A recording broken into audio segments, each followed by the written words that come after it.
There is nothing wrong with owning a SCAT PACK 392 or a Hellcat.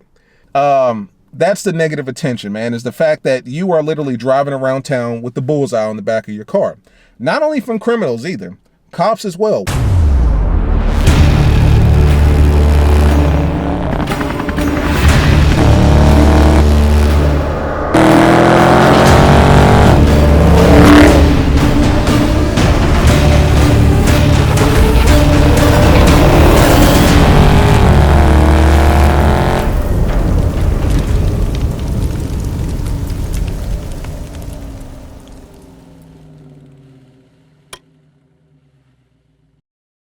Squad, what's going on? It's your boy Knockout 360 here with another video for you guys. So as you can tell, I'm in the car. That makes this a car vlog.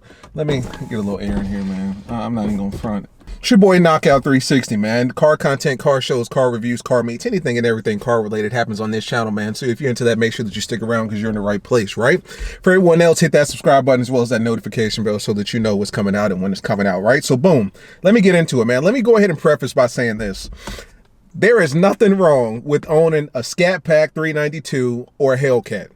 The reason I preface by saying that is because with me making all of these stolen videos and people getting shot at videos, some of you guys have gotten scared and, oh, I'm not going to get a SCAT. It's crazy out there. I don't want to be. Listen, provided you live in a nice neighborhood, provided you take care of your car, provided you don't, flash and all that stuff and flaunt, you and your SCAT PACK and your Hellcat will be perfectly fine. Don't let my videos scare you. If you want to go out and get you a SCAT or a cat, get you a damn SCAT or a cat. There is nothing wrong with these cars. I love my car. And I know a lot of the guys that watch my videos love their car as well. So don't let my videos scare you. That's not my intention. I'm just being real with you. Now, with that being said, 3 things to consider when buying a SCAT PACK or a Hellcat. There are certain things that you just need to take into consideration when buying these cars, right? So on one hand, I told you there's nothing wrong with buying the car, which there is not. But on the other hand, there are certain things that you need to take into consideration, certain truisms about this car that you need to accept when you buy this car. Let's go ahead and get into it, man. First things first, let's talk about just an expensive car in general. It's an expensive car. To buy this car, it's not cheap.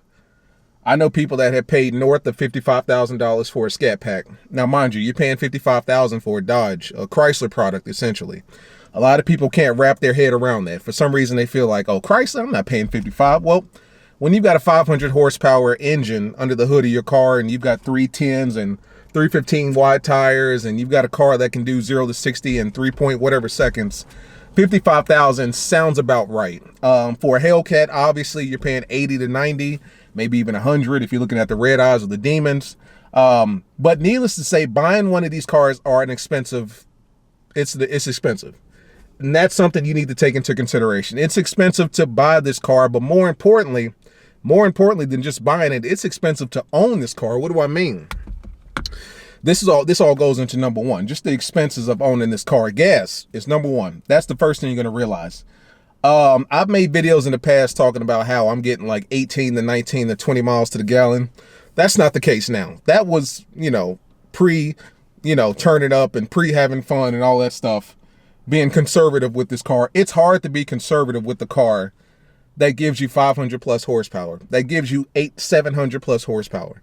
It's just hard. It's hard when you know that you have that power at your fingertips, or rather at your feet,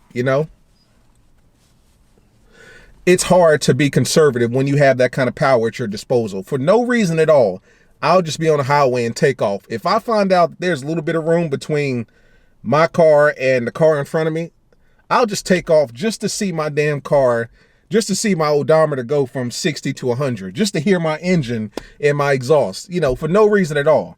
Every time I go under a overpass or in a tunnel, I gotta hit it. I gotta put it in track mode, open up the pipes, and I gotta hit it for some reason. Now, stuff like that drinks gas, and you pay for that in the long run, or rather in the short run, because your ass is gonna be at the gas station a lot sooner than you thought. And that's my problem. At this point, I'm averaging like 16 miles to the gallon, which some of you may laugh at because some of you motherfuckers out there averaging like 11 or 12. I actually saw one of my homeboys on the gram.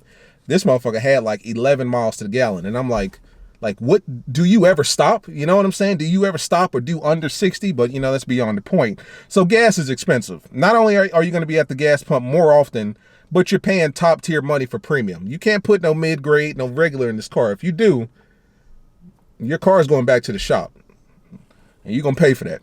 But premium gas only for this car, and I'm the type of guy, I only put the most premium of gases, or premium gases in my car, so Shell.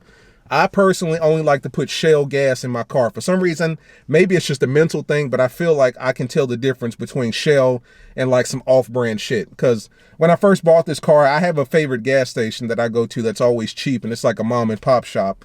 But for some reason, whenever I put that V+ powered Shell gas in my car, I feel like it's got more pop, more, response. And I feel like it almost lasts a little bit longer in the car, like it burns better.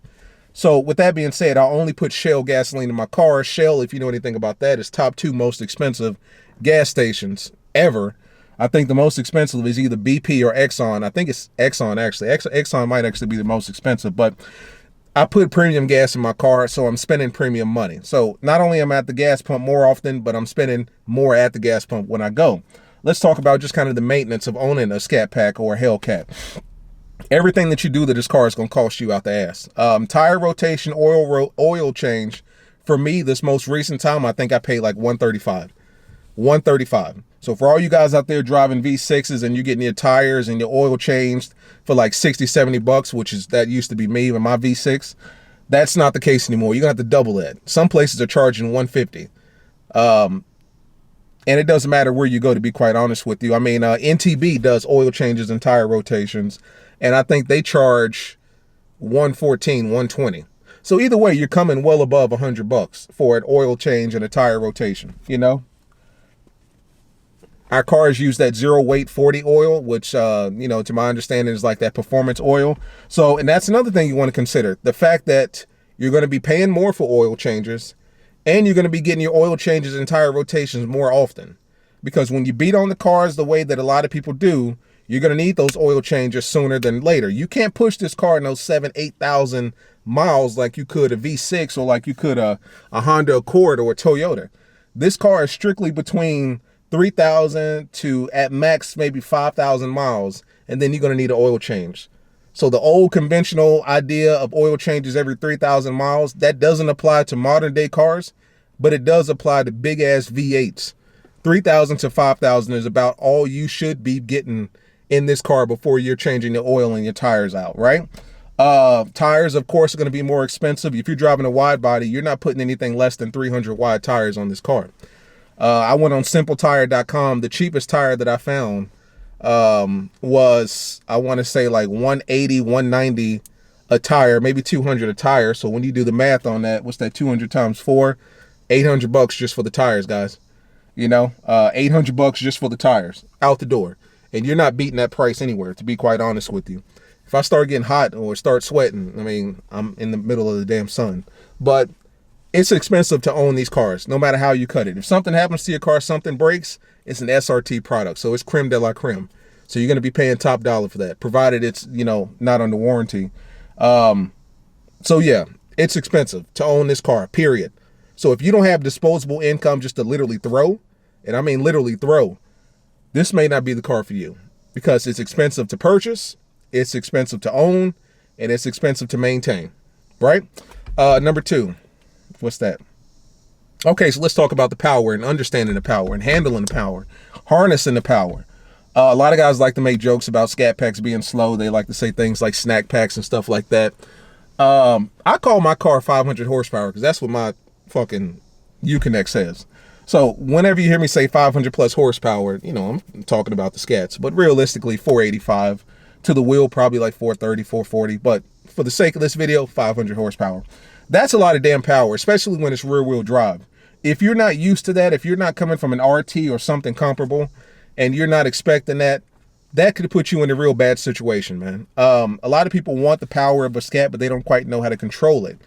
Everything in this car is rear wheel drive. And to be honest with you, from the factory, the response time and the acceleration of this car is quite good, to be honest with you.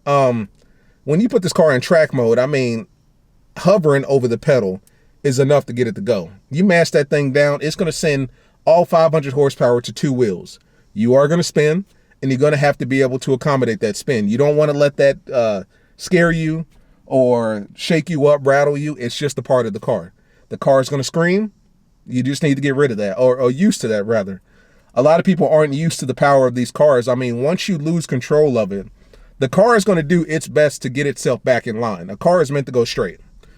Whenever I get sideways on purpose, obviously, normally what I'll do is I'll just hold my hand over the wheel and I'll let the car do its thing. Because the car, as long as your front end is pointing, whatever direction your front end is pointing at, is ultimately the way that the car is going to go when you get control of it. So whenever I lose control, well, not lose control, but purposely kick it out and get sideways, as long as I can keep my steering wheel pointed in the direction that I want to go, the tail end of your car is going to match up with it for the most part. When you start panicking and overcorrecting and doing this, that, and the third, this is the perfect car to end up in the damn ditch with, or wrapped around a pole. Because once you start doing stuff like that, wherever your wheel is going, the front of your car is going to go that way eventually at some point. So it's best to be able to control that power, man. These cars are built for straight line power. These are not, tracks focused type cars. You're not taking this car to the track. Although we've seen videos of cars at the Nürburgring, having fun, doing what it do. That's fine, but that's not what these cars are built for. These cars are built to go straight. So you should not be going on any kind of back road adventures with a bunch of Subarus and Hondas and Toyotas and stuff. Be mindful, you're driving a 5,000-pound car. All right. And this car will get sideways very quickly. And you will be wrapped around a pole even quicker than that. Harnessing the power is important. Understanding that 500 horsepower is still a lot of damn power, especially if you're not used to it. Trust me when I say I know. I put this car in the grass a couple times when I first bought it because I put the damn thing in track mode. And when you put it in track mode, it puts it in track traction, which is like 10% traction. And you pretty much got full control over the damn car. And if you don't know what you're doing, you will end up wrapped around the tree. So understanding the power is something you need to consider. Is this something for you? If you're coming from a Honda Civic or a Toyota or a damn Nissan Maxima, do you really want to go to a 500 horsepower rear-wheel drive muscle car? I don't know. Think about it. Number 3, this is the most important one, man. This is something that I actually experienced last night. The mass appeal of owning an SRT in the media and how it can lead to both positive and negative attention. So let me talk about it. So my first point there, the appeal of the SRT in the media. So you guys know, like I know, owning an SRT is pretty cool right now. It's popular. It's in. Rappers are talking about it. Moneybagg Yo's got a song. Pooh Shiesty's got a song about SRT. What's that? Black Youngster's got a song with about SRT. Even the Migos got a song called Hellcat. You know what I'm saying? Trackhawks and Hellcats. That's not the Migos, I don't think. But what I'm saying is these cars are really popular in culture and in media, which is fine. It makes you feel like you're a part of something exclusive. It makes you feel like you're a part of something cool because, it's in right now. Nobody really cares about Chevy. Nobody cares about Ford. Ford could come out with 1,000 horsepower Ford Demon Mustang or whatever the hell, or, something wild, or Exorcist. I've seen Chevy Camaro, they call it the Exorcist because that's, a product of Hennessy. Nobody really cares. Let's just be real here. Everything's Mopar right now. Everything's Hemi. Everything's SCAT PACK and Hellcat right now, right? From a media perspective. So to that degree, you're in the mix. When you own one of these cars, you are in the mix. You own an SRT, you are the hot shit. Being that leads to 2 types of attention, positive and negative attention. The positive, let's talk about that first. These are beautiful cars. They're powerful. They're loud. They're iconic. They're in Fast and the Furious. Everyone knows a Charger when they see it, specifically because of police, obviously. But everyone knows a Charger and a Challenger when they see it. A Challenger especially because the Challenger is literally the last muscle car. Like no other car on the road looks like a fucking box other than the Challenger. You know when you're looking at a Challenger. Challenger is literally, like I said, the last looking muscle car, American muscle car. So they're paying homage to the past and where the Challenger and Chargers came from, right? I told you, if I start sweating, don't blame me, blame the heat. I got to give you guys the content one way or another. But so from a positive perspective, people love looking at these cars. They are very customizable. You can do a lot with them. You can turn, I've seen SCAT Packs doing Hellcat numbers. I've seen Hellcats doing Demon numbers. I've seen 1,000 horsepower Hellcats. I've seen pro-charged Hellcats. I've seen supercharged Hellcats with bigger superchargers. I've seen Hellcats beating Lamborghinis. I've seen Hellcats beating Teslas, all kinds of electric cars. These are some amazing cars, and they draw attention, and everybody knows what they are. That's the positive about it. The negative is everybody knows what kind of car this is.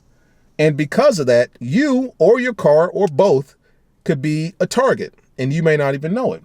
The past videos that I've been making here have been basically about people breaking into these cars, stealing these cars, even hurting the owners of these cars to take these cars.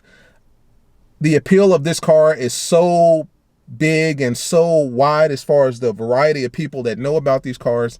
It's almost a bad thing because it puts a target on your back when you're driving one of these cars. People know what it is. They see that SCAT PACK emblem. They see the SRT emblem. They see the Hellcat emblem, and they know it's what it is, you know?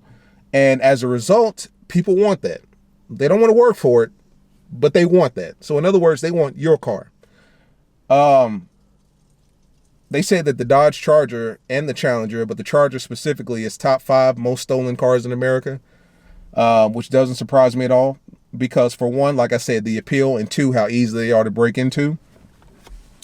You know, I remember back in the day, people used to steal Honda Civics like crazy, and I'm sure they still do. But there used to be forums online that would literally show you verbatim how to steal a Honda Civic. I'm not sure if that's how it is for Dodge, but needless to say, a lot of these motherfuckers know how to steal these cars relatively easy. But that's the negative attention, man, is the fact that you are literally driving around town with the bullseye on the back of your car. Not only from criminals either, cops as well. One of my subscribers hit me in the DMs and was like, hey, listen, you know, my car has been bringing me all kinds of negative attention. I've been pulled over twice recently because of my car. And a couple months back when police officers were doing, or police in Charlotte was doing those raids where they were picking up people's shit and taking them because of the street racing, a lot of those cars that got, you know, I'm not going to say racially profiled, but got profiled were Chargers and Challengers. That massive takeover that took place on the highway was a bunch of Chargers and Challengers. So needless to say, everyone in Charlotte was on high alert for Chargers and Challengers, right? You could be minding your business, but you could get pulled over as well because you're driving a SCAT or you're driving a CAT, you know? And it's one of those things like, if you haven't committed a crime, you're probably going to commit a crime. So it's almost like, you know, I'm stopping you from doing something stupid, and they would pull you over, harass you, hit you with the tent charge, right? If they couldn't get you for a speeding charge, they would hit you for something, expired, tag, license expired, tent, something like that, just to fuck with you. So you're going to get that negative attention from both criminals as well as cops, because I've seen it both ways. Hopefully and thankfully I haven't experienced either one of the two, but some of you guys have, and you've been hitting me up about that, man. So that's number 3. Let me tell you a story that happened to me last night. I'm on my way home from my parents' house or whatever. You know, I'm minding my business. It's late at night. I'm low as shit on gas. And whenever I get low on gas, I mean, you guys probably know better than most, I don't push it. I had like 50 miles until my shit was empty. So you guys already know my shit was mad low. Bars. I had 50 miles to the gallon. I had my shit in eco mode. I'm on straight up chill mode. I'm just trying to make it home.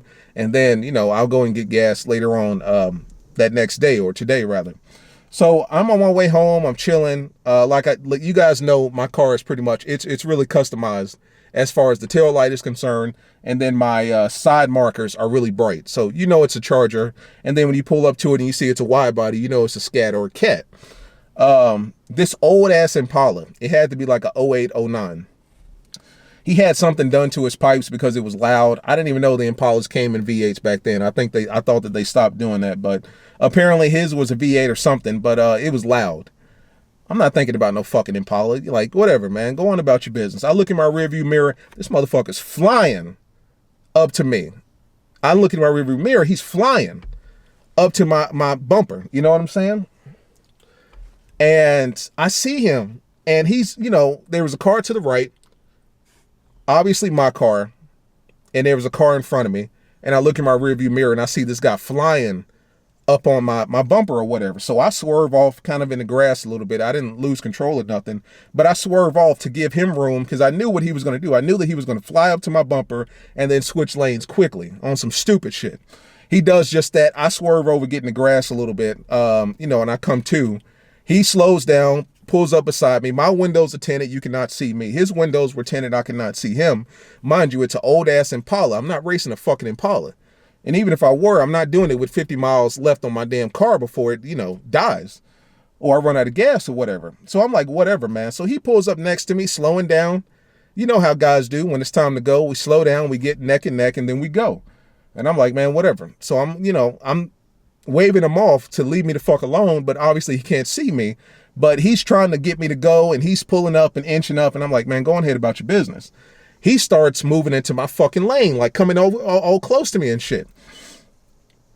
Almost as if he was tempting me to go or something like that. And I'm not having it. So, I took certain measures, to protect myself, because I didn't know what type of scene this was about to be. I didn't know what this was, what was about to happen.